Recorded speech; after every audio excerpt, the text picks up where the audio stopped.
దాన్ని మరలా పొందుకోవడమే పునరుద్ధరణ. యేసు ప్రభు చనిపోయాడు అని మనము శుక్రవారంతో చెప్పుకున్నాం. కానీ ఆదివారం సోదరి మేరీ గారు చదివారు మార్కు సువార్త 16:1 ఆదివారమున తెల్లవారు చూడగా ఆయన పునరుద్ధరణయ్యాడు. ఒక పడుచువాడు అక్కడ ఉన్నాడు. ఆయన చెప్తున్నాడు, ఆయన ఇక్కడ లేడు, ఆయన లేచి ఉన్నాడు.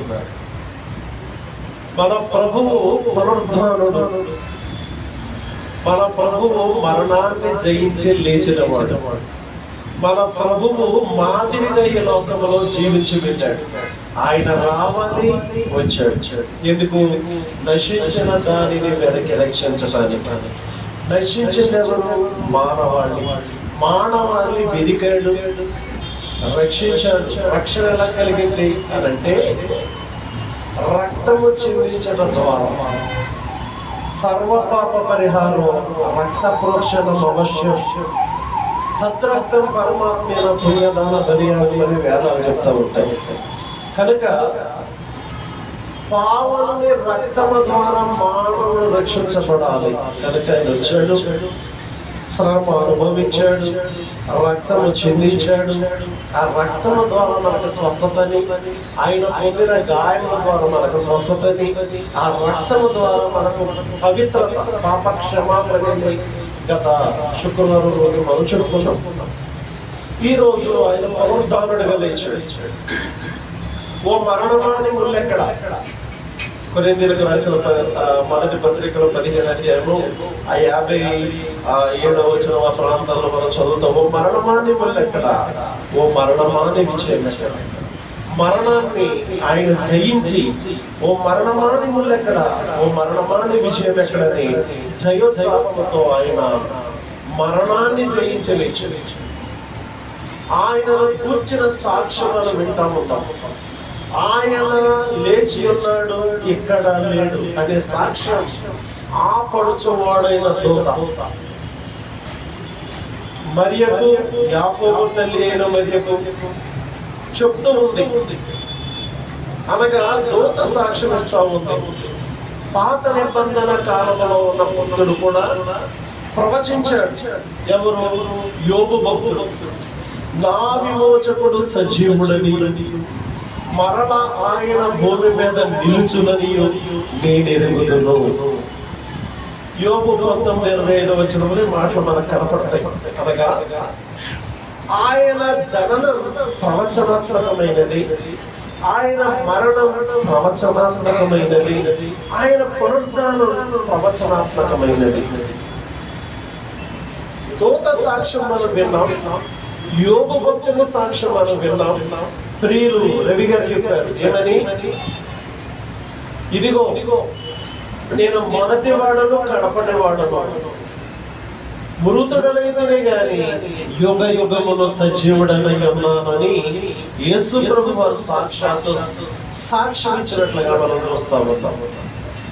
అపోస్తల కార్య గ్రంథంలో 3వ అధ్యాయం 15వ వచనంలో చక్కని మాట ఉంది. ఏమంటా ఉన్నాడు అంటే, మీరు జీవాధిపతిని చంపినదే కానీ దేవుడు ఆయనను మృతులలో నుండి లేపెను, అందుకు మేము సాక్ష్యం. అయ్యా, మీరు జీవాధిపతిని చంపేశారు. ఎవరితో చెప్తున్నాడు? ఎవరు చంపేశారు? ప్రధాన యాజకులు, శాస్త్రులు, పరిసయ్యులు, పెద్దలు. ఎందుకు చంపేశారో శుక్రవారం చెప్పుకున్నాం మనం.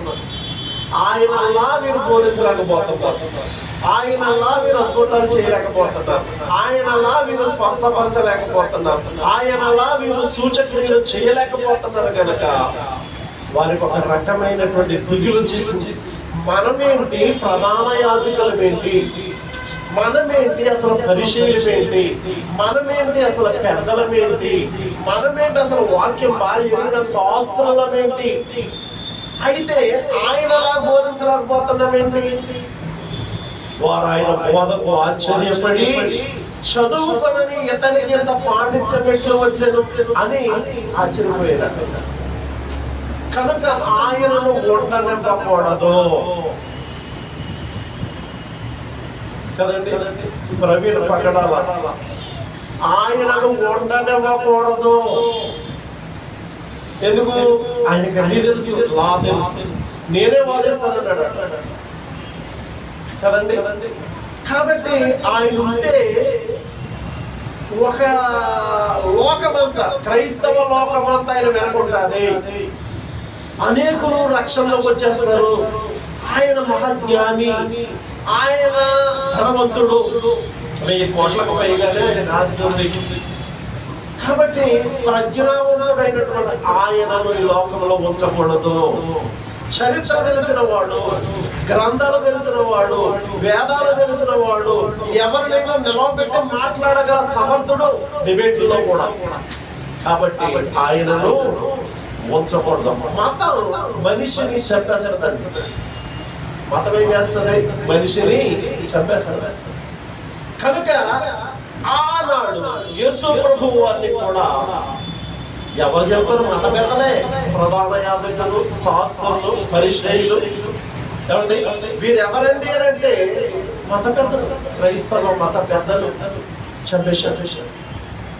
ఆయన ముందే చెప్పాడు, మత్తయి సువార్త 20 అధ్యాయము 19వ వచనంలో అన్నాడు, ఇదిగో నేను 3వ దినమున లేదును. ఆ ప్రకారమే ఆయన 3వ దినాన లేచాడు. లేచి ఏం చేశాడంటే ఆలోచన చేస్తే చాలా మంది కనిపించాడు. అందుకే ఈయన అంటున్నాడు పేతురు గారు, అయ్యా ఓ శాస్త్రులారా, ఓ పరిశీలారా, ఓ ప్రధాన యాజకులారా, ఓ పెద్దలారా, ఓ ఇశ్రాయేలీలారా, మీరు జీవాధిపతిని చంపితిరి. అయితే దేవుడు ఆయనను మృతులలో నుండి లేపాడు. అందుకు మేము సాక్షులు కదండి. అందుకు మేము ఎవరమండి అని అంటే అందుకు మేము సాక్షులమని మాట్లాడుతూ ఉన్నాడు.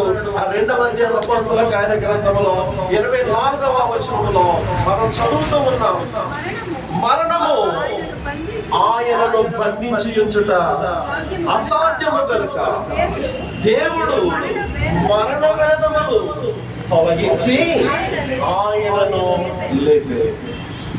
మరణం అనేది ఆయనను బంధించి ఉంచుట సాధ్యం. మరణం మీద ఆయన అధికారం కలిగిన వాడు. లాజరు బయట వచ్చాడా లేదా అంటే ఆయన మరణం మీద అధికారం కలిగిన వాడు. ఆ మరణము మీద అధికారము కలిగిన వాడు కనుక మరణము ఆయనను బంధించి ఉంచుట అసాధ్యం. ఆయన శరీరుడుగా లేచాడు. అందరికీ కనపడ్డాడు. అందరికీ కనపడ్డాడు.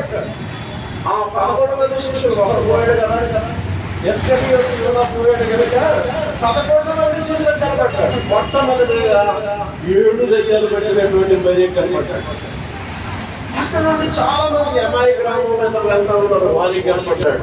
వారు గుర్తుపట్టలేదు, వారితో నడిచాడు, గుర్తుపట్ల. వారితో సంభాషణ చేశాడు, గుర్తుపట్ల.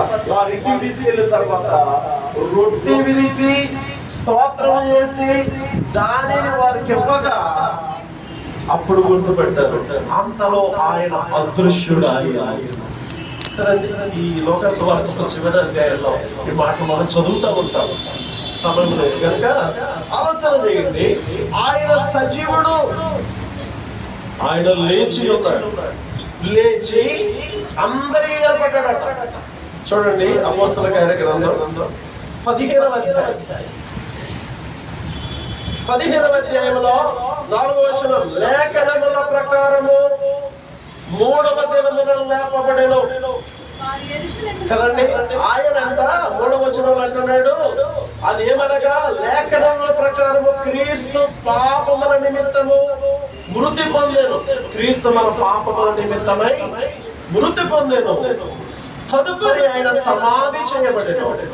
లేఖనముల ప్రకారం 3వ దినమున లేపబడెను. ఆయన కేఫాకును కదా, ఆయన కేఫాకును తరువాత 12 కనబడేను. కేఫా కనబడ్డాడట. కేఫా పేతురు నువ్వు కేఫావు, ఈ బండ మీద, కేఫానుగా బండ, ఈ బండ మీద నా సంగమను. కనుక ఆయన కేఫాకు కనపడ్డాడు. పేతురు, ఆ పేతురు సాక్ష్యం ఇచ్చాడు. ఎంత మనం చదువుకున్నాం కదా, అయ్యా మీరు జీవాధిపతిని చెప్పేశారు, కానీ దేవుడు అతనిని మృతులలో నుండి లేపినందుకు మేము సాక్ష్యం. మరణము ఆయనను బంధించుంచుడు అసాధ్యం, కనుక ఆయన లేపబడ్డాడని సాక్ష్యం ఇచ్చాడు. మొదట ఆయన కేఫాకు కనబడేను. ఆ తదుపరి 12 మంది, అంటే ఆ 11 మంది ఉండగా చీట్లు వేయగా ఒక ఆయనను ఎన్నుకున్నారు కనుక 12 మంది అపోస్తల కార్యాలు వచ్చేటప్పటికి. కనుక పౌలు గారు చూశాడు ఈ సాక్ష్యం. పౌలు గారి సాక్ష్యం స్టేట్మెంట్ ఇస్తున్నాడు. మొదట ఆయన కేఫాకు కనపడ్డాడు, తర్వాత 12 మంది వారికి కనపడ్డాడు, తర్వాత సహోదరులకు ఒక్క సమయం మందే కనపడాడు. వీరిలో అనేకులు ఇప్పటి వరకు నిలిచి ఉన్నారు, కొందరు నిద్రించేది. పౌలు గారు ఉన్న కాలంలో కొందరు బతుకున్నారంట, కొందరు నిద్రించారట. తరువాత ఆయన యాకోబునకును అటు తర్వాత అపోస్తలులందరికీ కనబడాడు. అందరికీ కనబడిన తరువాత కడపడి కాలమందు పుట్టినట్టును నాకును కదా పౌలు గారికి కూడా కనపడ్డాడు. కడపడి వాడైన పౌలు గారికి కూడా దేవుడు కనబడ్డాడు, సాక్ష్యం ఇస్తున్నాడు. ఈయన కనబడి మాట్లాడి అందరితో కొంతకాలం జీవించి తరువాత లూకాసు వార్తలో ఒక మాట మనం చదువుతామండి. చివరి అధ్యాయం, లూకాసు వార్త చివరి అధ్యాయంలో వారందరికీ కనపడ్డాడు. వారితో ఏమండి చూడండి, 24వ అధ్యాయం 30వ వచనమండి. ఆయన వారితో కూడా భోజనములకు కూర్చున్నప్పుడు ఒక రొట్టెను పట్టుకుని స్తోత్రము చేసి దాన్ని విరిచి వారికి పంచిపెట్టగా వారి కన్నులు తెరవబడిన ఆయనను గుర్తుపట్టారు. అప్పుడు ఆయన వారికి కనబడకుండా అదృశ్యుడయ్యారు. ఆయన అదృశ్య దేవుడు. వారు గుర్తుపెట్టారు, అయ్యో ఇంతవరకు మనం నడిచి వచ్చామే, మనతో సంభాషణ చేశాడే, మనతో నడిచి వచ్చాడే, మన ఇంటికే వచ్చాడే, ఆయనకు భోజనం పెట్టామే, ఆయన నొట్టించుకున్నాడు, కృతజ్ఞతాస్తుతులు చెల్లించాడు, దాన్ని విరిచి మనకి ఇచ్చాడు, మనం తిన్నాం, అమ్మో ఈ యేసు ప్రభువు అన్నమాట. అలా అనుకునేలోగా ఆయన అదృశ్యుడై శిష్యుల దగ్గర వచ్చాడు మాట. ఇది అమ్మాయి గ్రామంలో ఆ ఇద్దరి మధ్య జరిగినటువంటి సంభాషణ. తర్వాత మన శిష్యుల దగ్గరకు వచ్చి ఏమంటా ఉన్నాడు, పిల్లలారా మీ దగ్గర తినడానికి ఏమైనా ఉందా? ఓ చేప ఉందండి అన్నాడు. చూడండి, మనము చదువుదాం. వారి దగ్గర ఏముంది అని ఆలోచన చేస్తే చూడండి, 42వ వచనం, వారు కాల్చిన చేప ముక్కను ఆయనకి ఇచ్చిరి. ఏ మొక్క ఇచ్చారు? కాల్చిన చేప ముక్కను ఆయనకి ఇచ్చిరి. ఆయన దానిని తీసుకొని వారి ఎదుట భుజించెను. ఎందుకు భుజించవలసి వచ్చిందండి అనంటే 37వ వచనములో వారు దిగులు పడి భయక్రాంతులై భూతము తమకు కనబడేను అనుకున్నారు. చచ్చిపోయినోడు ఎక్కడ లేస్తాడు? భూతమేమో అనుకున్నారట. ఓరు నాయన, భూతానికైతే శరీరం ఉండదు, నేను శరీరంలో వచ్చాను నాయన, ఇవ్వ నా గాయాలు అవన్నీ చూపించాను నేను చదువుకోండి ఇంటికి వెళ్ళి. అప్పుడు వారితో కూర్చొని తినడానికి ఏమైనా ఉందా అని అంటే చేప ఉందండి అన్నారట. కాల్చిన చేప ఆయనకి బాగా ఆయన భుజించారు. అందుకు పోయిన అమ్మాయి గ్రామం నుండి వచ్చినటువంటి ఇద్దరి మనుషులతో ఏం భుజించారు? రొట్టె ద్రాక్షారసము తీసుకొని వారిని నమ్మించడానికి. ఇక్కడ చేప ముక్క తినడానికి గల కారణం ఏంటి? నేను సజీవుడను అని చూపించుకోవడానికి ఆయన చేప ముక్కను భుజించి తదుపరి ఆయన ఏం చేస్తామన్నాడు ఆలోచన చేస్తే వారిని తీసుకొని వెళ్ళి, అయ్యా భూదిగంతముల వరకు మీరే నాకు సాక్షులు. భూదిగంతంలో 40వ వచనం చివరి భాగం, ఈ సంగతులకు మీరే సాక్షులు. ఏ సంగతులు? మీతో చేపలు అన్నారు కదా, మీతో మాట్లాడాను కదా, మీకు నా గాయాలను చూపించుకున్నాను కనుక మీరు నాకు సాక్షి. అలా చెప్పి వారిని ఏం చేస్తా ఉన్నాడు ఆలోచన ఆలోచన చేస్తే చూడండి, ఆ 49వ వచనం, ఆ 50వ వచనం, వారిని తీసుకొని పోయి బేతనీ వరకు వారిని తీసుకొని పోయి చేతులెత్తి వారిని ఆశీర్వదించారు. వారిని ఆశీర్వదించుచుండగా ఆయన వారిలో నుండి ప్రత్యేకింపబడి పరలోకమునకు ఆరోహణమయ్యాడు. ఆయన సశరీరుడుగా అందరికీ కనబడ్డాడు. తను తాను సశరీరుడుగా రూపించుకుని చూపించుకున్నాడు. రుజువు చేసుకుని మీరే నాకు సాక్షులు అన్నాడు. అన్న తర్వాత వారిని బేతనీకు తీసుకుని వెళ్ళాడు. వారిని చేతులెత్తి ఆశీర్వదించాడు. తదుపరి ఆయన పరలోకమునకు ఆరోహణమయ్యాడు. వారిలో నుండి ప్రత్యేకింపబడ్డాడు. పరలోకమునకు ఆరోహణమయ్యాడు. వారు ఆయనకు నమస్కారం చేసి మహా ఆనందముతో యెరూషలేమునకు తిరిగి వెళ్ళి ఎడతెగక దేవాలయంలో ఉండి దేవునికి స్తోత్రం చెల్లిస్తున్నారట. ఆయన ఆరోహణమయ్యాడు. ఎలాగ ఆరోహణమయ్యాడో అలాగే ఒక దినాన రానయ్య ఉన్నాడు. ఈ ఈస్టర్ ద్వారా మనం నేర్చుకోవాల్సిన పాఠం ఏంటంటే, ఆయన లేచాడు. ఆయన తన్ను తాను సశరీరుడుగా రూపించుకున్నాడు. అందరూ చూచారు. వారిని ఆశీర్వదించాడు. మీరే నాకు సాక్షులు అన్నాడు. మీరు సర్వలోకానికి వెళ్ళి సర్వ సృష్టికి సువార్త ప్రకటించండి. తండ్రి యొక్క కుమారుని యొక్క పరిశుద్ధాత్మ యొక్క నామంలో బాప్తిస్మం ఇవ్వండి అని వారికి హెచ్చరిక చేసి, వారు చూస్తూ ఉండగా వారిలో నుండి ప్రత్యేకింపబడి పరములకు ఆరోహణమయ్యాడు. అపోస్తల కార్యగ్రంథం మొదటి అధ్యాయం. అపోస్తల కార్యగ్రంథంలో మొదటి అధ్యాయం చూడండి, 9వ వచనం. ఈ మాటలు చెప్పి వారు చూచుచుండగా ఆయన ఆరోహణమాయను. అప్పుడు వారి కన్నులకు కనబడకుండా ఒక మేఘము ఆయనకు కొనిపోయెను. భూలోకములో ఎన్ని రోజులు ఉన్నాడట? 3వ వచనంలో 40 రోజులు సజీవుడైన దేవుడు ఈ భూలోకంలో సంచారం చేశాడు. సంచారం చేసి తను తాను సశరీరుడుగా చూపించుకున్నాడు. తన గాయాలు చూపించుకున్నాడు. వారితో కూర్చుని భోజనాలు చేశాడు. ఆయన తను తాను నేను సజీవుడను అని నిరూపించుకున్నాడు. తదుపరి వారిని ఆశీర్వదించి పరలోకమునకు ఆరోహణమయ్యాడు. ఇప్పుడు పరలోకమునకు ఆరోహణం అయిన తర్వాత వారు చూస్తూ ఉన్నారు, అయ్యో మన ఉంటే ఎంత బాగుంటే వెళ్ళిపోతున్నాడే అని అనుకుంటుంటే అక్కడ దూత మాట్లాడుతుంది. అక్కడ మనం చూస్తా ఉన్నాము, తెల్లని వస్త్రములు ధరించుకొని ఇద్దరు మనుషులు వారి వద్దకు నిలిచిరి. వారంటున్నారు, పెరే మనుషులారా మీరెందుకు నిలిచి ఆకాశం వైపు చూచుచున్నారు? మన మధ్య నుండి పరలోకమునకు ఏ రీతిగా పరలోకమునకు వెళ్ళట మీరు చూచితిరో ఆ రీతిగానే ఆయన తిరిగి వచ్చునని కదండి. ఏ రీతిగా వెళ్ళాడో ఆ రీతిగానే రానయ్య ఉన్నాడు. సజీవుడుగా వెళ్ళాడు. ఎలా వెళ్ళాడు? సజీవుడుగా వెళ్ళాడు. సజీవుడుగా వెళ్ళిన వాడు సజీవుడుగానే రానయ్య ఉన్నాడు. దేని మీద వెళ్ళాడు? మేఘము ఆయనను కొనిపోయెను. ఒక సోదరు చదువుకున్నాం కదండి, మర్చిపోకండి. మేఘము ఆయనను ప్రత్యేకం చేసి పరలోకములకు కొనిపోయెను.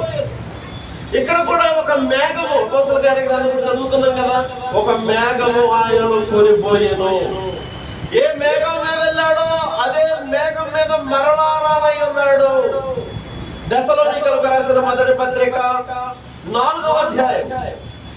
దశలోనికలకు రాసిన మొదటి పత్రిక 4వ అధ్యాయం 16వ వచనములో ఆర్భాటముతోను ప్రధాన దూత శబ్దముతోను దేవుని మూలతోను ప్రభువు వచ్చును, క్రీస్తునందుండి మృతులైన వారు మొదట లేతురు, సజీవులమై నిలుచుండి మనము ఆయనతో కూడా ఏకముగా ప్రభువును ఎదుర్కొనుటకు ఆకాశ మండలములకు మేఘముల మీద దేని మీద వెళ్ళిపోతాం? ఆయన వాహనం ఏంటి? మేఘం. మేఘము వారిని శిష్యులతో కూడా ఉండగా ప్రత్యేకించింది, పరలోకాన్ని తీసుకుపోయింది.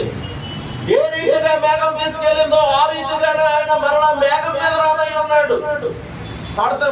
మేఘం మీద యేసు రాజు వచ్చుచున్నాడు. అర్థం కదండి. కనుక ఏ మేఘం అయితే తీసుకుపోయిందో అదే మేఘం మరలా తీసుకురానై ఉంది. ఆయన తీసుకొని వచ్చినప్పుడు రక్షింపబడి నమ్మకముగా ఆయన కోసము జీవిస్తూ ఉన్నట్లయితే మనమందరము కూడా ఒకనొక దినాన మేఘం ఎక్కి ఎక్కడికి వెళ్ళిపోతాం? ఆయన ముందు చోటికి మనమందరము వెళ్తాం. ఈ ఈస్టర్ రోజున, ఈ పునరుద్ధాన దినమున మనము నేర్చుకోవాల్సిన పాఠం ఏంటి అని అంటే, చనిపోయాడు. చనిపోయిన వాడు తిరిగి లేచాడు. మరణము ఆయనను బంధించుట అసాధ్యం. ఆయన సాక్ష్యం ఇచ్చాడు, ఇదిగో నేను మరణించి తిని మృతుడనైతిని కానీ యుగ యుగములు సజీవుడనై ఉన్నానని ఆ ప్రకటన 1:18 ఆయన హెచ్చరిక చేశాడు. పౌలు గారు, అయ్యో ఆయన లేచాడు, నాకు కనబడ్డాడు అన్నాడు. పేతురు గారు, ఇదిగో మేమే సాక్షులను చూశామన్నా. ఆ దూత మాట్లాడుతుంది, ఆయన లేచి ఉన్నాడు, ఇక్కడ లేడు. ఎన్నో సాక్ష్యాలు వింటా ఉన్నాం. లేచిన వాడు అందరికీ కనపడ్డాడు. లేచిన వాడు భోజనము చేశాడు, తన్ను తాను సశరీరుడుగా కనిపించుకున్నాడు 40 రోజులు. తదుపరి వచ్చిన కార్యం అయిపోయింది. ఇప్పుడు ఆకాశంలో నుండి దేవుని యొద్ద నుండి ఒక మేఘం వచ్చింది. మేఘము ఆయనని ఎక్కించుకొని వెళ్ళిపోయింది. ఎక్కడికి? పరలోకం. పరలోకం ఎవరిది? పరలోకంలో సింహాసనం, భూమి. కనుక పరలోకం దేవుని సింహాసనం మీద మహామహుని కుడి పార్శ్వమున ఉన్నాడు. ఎక్కడున్నాడు? హెబ్రీ 1:3 ఏమన్నాడు? హెబ్రీ రాసిన పత్రికలో 1:3 దొరికిందండి.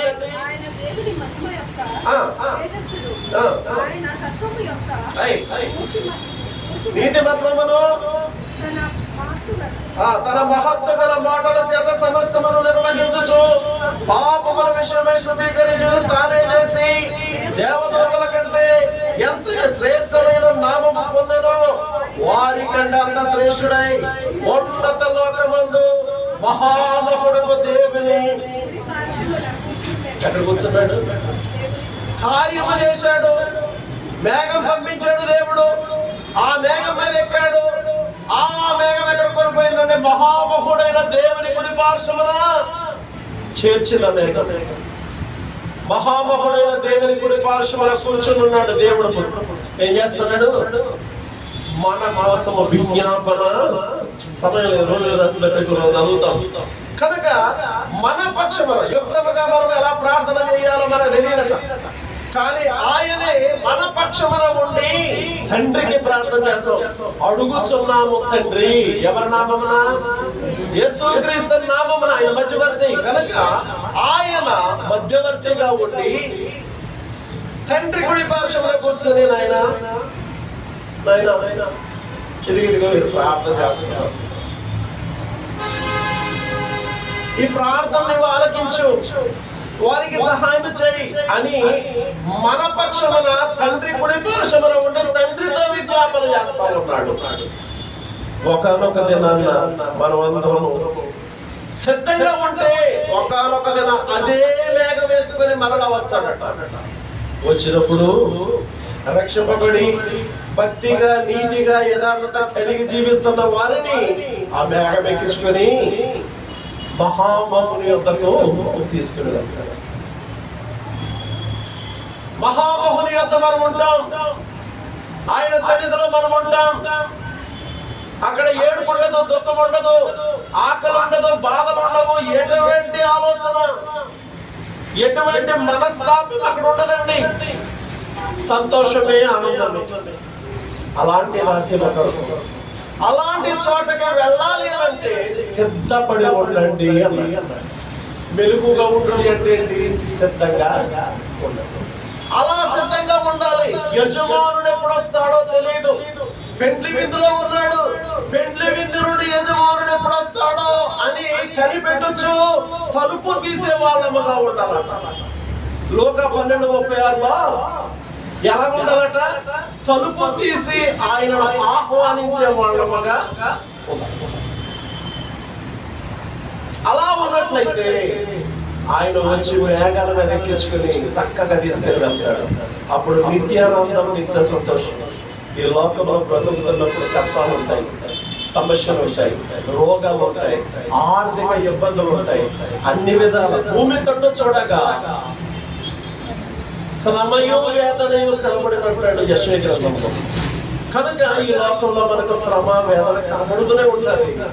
కృపామయుడు ఏం చేస్తాడంటే మనకు శక్తిని ఇస్తాడు, మనకి బలాన్ని ఇస్తాడు, మనం లేవనెత్తుతాడు. పునరుద్ధాన శక్తితో, పునరుద్ధాన బలంతో మనం లేవనెత్తుతాడు. ఆయన మనలను తన నామమహిమార్థమే వాడుకోవడం. మనం వెళ్ళాలి, అక్కడ ఉపయోగపడాలి. దేవునికి మనం ఏమవ్వాలి? దూరం ఉండకుండా ఉపయోగపడితే వాడుకుంటాడు. మనం మనకు ఏ టాలెంట్ ఇస్తాడో తెలియదు. దేవుడు మహాకృపణకు అన్ని టాలెంట్ ఇచ్చాడు. పాడగలను, చెప్పగలను, వాయించగలను, బలవతలు అన్ని వచ్చింది మహాకృప. కనుక వీళ్ళు ఆలోచన చేయండి. ఆ పని ఆయనకు అవసరం కనుక వీళ్ళు చెప్పారు, ఈ సేవకులకు ఎందుకు ఈ కష్టాలు అని అనుకుంటాను అన్నారు. ఈ పాత్రను కడిగి పవిత్రపరిచి సమస్త వస్తువులు తీసివేసి ఆయన ఉపయోగపడే పాత్రగా ఉపయోగపడుతున్నాం కనుక ఉంచాడేమో అనుకుంటారు. కనుక పిల్లలు ఆలోచన చేయండి. మనం ఆయనకు ఉపయోగపడే వాళ్ళము ఈ భూలోకంలో జీవిస్తారు. రెండవది శ్రద్ధపడి జీవించాలి. ఒకరోజు వస్తాడు మేఘాల మీద కొనిపోతాడు. నిత్యానందములో యుగ యుగములు జీవిస్తాం. రక్షింపబడకపోతే ఆరని అగ్ని, అక్కడ ఏడుపును పండ్లు కొరుకుటయ్యి ఉండును. ఆ సంగతిని గుర్తుపెట్టుకొని ప్రభువా నా జీవితంలో ఎన్నో విధాలుగా ఆదుకుంటున్నావు, ఎన్నో విధాలుగా సహాయం చేస్తున్నావు, అందుకే నీకు వందనాలని కృతజ్ఞత కలిగి విజయ్ గారు చెప్పారు. సాక్షి కృతజ్ఞత కలిగి ఆయన ముందుకు సాగాలని కోరుచు ఈ మాటలు ముగిస్తా ఉన్నారు. దేవుడు తన వాక్యాన్ని దీవించి ఆశీర్వదించును గాక. ఆమేన్. పరిశుద్ధుడు నీకు వందనాలు ప్రభువా. ఈ పునరుద్ధాన దినములో నీ మాటలు మాకు అందించిన విధానాన్ని బట్టి నీకు వందనాలు. నీవు సజీవుడు నాయన, సజీవులే కదా నేను స్తుతించాలన్నట్లుగా నేటి దినాన్న సజీవులముగా నీ సన్నిధికి వచ్చాము. రక్షింపబడినటువంటి వాళ్ళముగా సజీవులముగా నీ సన్నిధిలో ఉన్నాం. మా ప్రార్థనలు ఆలకించండి. నీ బిడ్డలందరూ చేరి వచ్చారు, వారందరినీ దీవించి నీ మాటల వారి వినికిడిలో మీరే బలపరిచి హృదయంలో గొప్ప కార్యము చేసి నీ తట్టు ఇంకను తిరగని వారిని త్రిప్పి మీరు వాడుకొని మహిమ పొందమని రక్షింపబడిన ప్రతి ఒక్కరిని దీవించి ఇక్కడ ఆశీర్వదించి వెలిగించి యేసుక్రీస్తు వారి మహిమ గల నామములో ప్రార్థన చేయించున్నాం మా పరమ తండ్రి.